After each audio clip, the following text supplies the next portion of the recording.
Hi, this is Dr. Brian Kaparoff, the president of Genesis Chiropractic Software and Billing. I want to show you some of the powerful reporting that we have available to our clients. And this reporting is available whether or not you outsource your follow-up to us. So you can either do your own billing and use this report for your team to analyze your billing, or outsource the billing to us. This is one of our clients' favorite reports. There's lots of reports in the system, but I want to give you a quick example of one of the reports that's really powerful that we've developed because we analyze so many claims, hundreds of thousands of claims over the years. This is called the Billing Stats Report, and it's broken down, if you can look on the bottom, by month of service. There's lots of options you can use, but we're looking at month of service right now. And you can see I chose the date range of April 1st, 2012 through April 1st of 2013. So the first thing you'll notice on the top left is the month of service. So the first one would be the month of April of 2012. On the bottom you see the month of December 2012, and these are not in chronological order. They're actually in the order of which month still has the most outstanding accounts receivable. So in other words, if you look all the way to the right of the report, you can see that for April of 2012, there's still $18,000 that has not been paid for that month. So let's take a look again from left to right.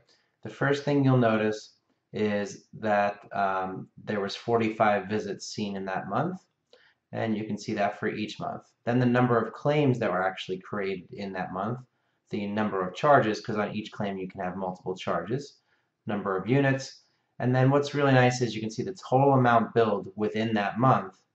And then this is one of the really powerful numbers. This is the amount of money that was paid for what was billed in that month. I'm sure you know that by practicing, sometimes your collections could be going up and down each month, but you really don't know if the collections amount going up or down is due to certain amounts of monies that have been collected in any particular month that were from charges in that month. Could have been charges from a month prior, 2 months prior. You could have had a big new patient month two months prior, and that's why your collections may be high today. You could have had a huge check come in for something you've been fighting for 6 months. So looking at collections independently for any one month without looking at what was billed in any particular month is really a difficult way to manage whether or not your practice collections is on track. All right, so this is actually showing in April we billed $33,812.10, and for what was billed in April, $2,000 was collected. All right. Then you can see what was adjusted off, any refunds that might be in there, percent paid, which is only 6% for that month, and then you can see in other months you've collected as high as 58%. So for over a year ago to only have collected 6%, that's alarming. This shows you a number, which I won't go into too much detail here, but it shows you the number of claims that when submitted went out clean the first time, the average billed amount, the paid to charge. This is the paid per visit, so how much you actually are collecting per visit. In some months you're doing 90, 98, and in this month just 48. The average accounts receivable, that is how long it took to get that money. Again, this is one of the worst months. And then you can see again that $18,000. Now let's look at some functionality of the report real quickly. Right now I'm looking at it not in chronological order, but I'm looking at it in the amount that is still outstanding. You can see on the bottom there's a total amount, 41,000. But let's say I wanted to see this actually in chronological order because it gives me a better idea of my trends of how I'm billing. So I just clicked on that month of service heading, and that puts these months in order, in chronological order. Now I can see a really good trend of how I billed month to month. So this was one of my biggest billing months. Looks like actually the biggest month, and yet if I look at what was paid, that month is actually near the bottom on what was actually paid for what was billed. Now keep in mind this is all demo data. This is not real data, but it gives you an idea. of how the system works. Okay, so again, let's put that in chronological order. April is still at the top because it not only is the worst month, it's actually the first month. All right, so now I can look across that month. Now, what's really powerful about this report? This is one report that shows you how quickly you can identify problems with our billing reports. This is the biggest problem, so I want to click on that. Now, clicking on a number is what's also known as drilling into that number. So you can imagine if you're drilling for oil, you're drilling to get something. In this case, we're looking to find a problem that can hopefully lead to better collections in future months. So I drill into that number, and what you see is the claims that make up that number come up in a separate report. There's actually on the bottom, you can see 75 items. Let's talk about another report. One of the most powerful parts of the system is the dashboard. The dashboard shows you a quick overview. This would be the vital statistics of your billing performance. The first number you see with your practice is how much money is actually collected this month. This is how much money is still outstanding, still waiting to be collected. These numbers are really powerful when we talk about workflow.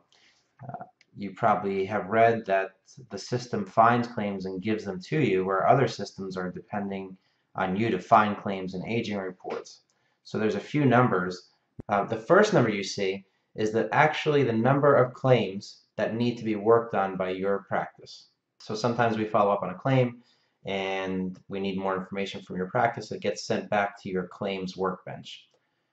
Sometimes the system finds an error as soon as you submit a claim that you forgot a diagnosis code, a modifier, a link, some compliance error, you forgot a birth date, something, it'll send it right back to your workbench. So that's the total number of claims that actually are actively sitting on your workbench and need your attention immediately to make sure we collect as much as possible.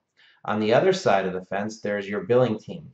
Now, if you're outsourcing, that's us, but if you keep it in-house, that's the number of claims for your billing department to work on today that are ready to be followed up on. All right, so that 473 is the number of claims that need to be worked on actively. They're sitting there waiting to be worked on. Then you see another number that's usually slightly higher. That's what we call the backlog, the total backlog. What does that mean? That means on any given day you could follow up on a claim, or your billing team could follow up on a claim. And let's say you talk to the insurance company and the insurance company gives you information, you resubmit the claim, you do something to the claim, and then you make a note, I need to follow up on this again in a week. Well, that claim is not going to sit on your active workbench because then it clutters up your screen.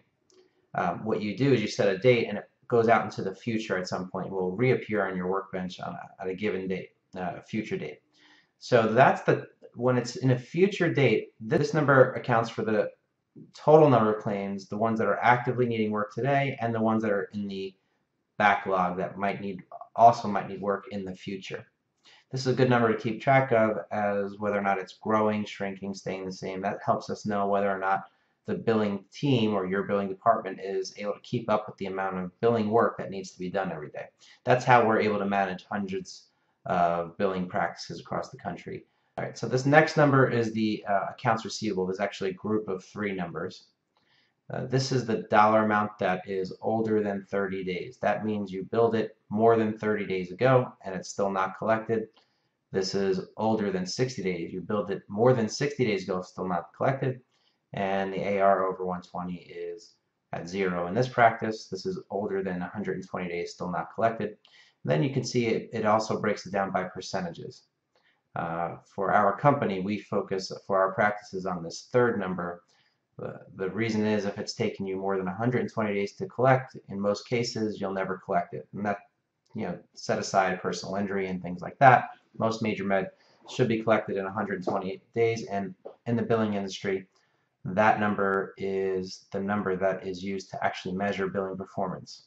The national average for that number is 17.7%. That means on average, across all specialties, practices lose about 17.7, 17.8 of what they bill. Our clients average under 10%. So what's nice about this is I can see quickly what's going on with my billing, how much work needs to be done by me, my practice, by my billing team, whether that's outsourced Genesis, or you're keeping it in-house. What's the total backlog? Is it growing? And where the money is sitting? How old is it? Any one of these numbers can be drilled into. So I can click on this number. So I can click on that number, and it breaks down. In this case, that we're looking at it per CPT code. You can see on the bottom there's many options, and you can even configure your own reports that you want to see. But at any rate, this shows you another report that you can again drill down or sort and filter by any which way you want. You can look at which of the claims by clicking on this column. It'll bring the worst code, 98940, is taking the longest to get paid, if you want to look at it that way. If you wanted to filter, you can filter. This is called filtering, 989 codes. Now it's just showing my 989 codes, and again, you can obviously see that the 98940 is the worst, but you can see that relative to your other codes as well. Again, you can drill down into any one of these numbers. All right, and again, that brings up the claims. I'll go a little bit more into, that's the reporting and control. I'll show you in another video what transparency means, what you can do with each one of these claims. Once you identify your problem with a report, what can you do with the information that it brings you?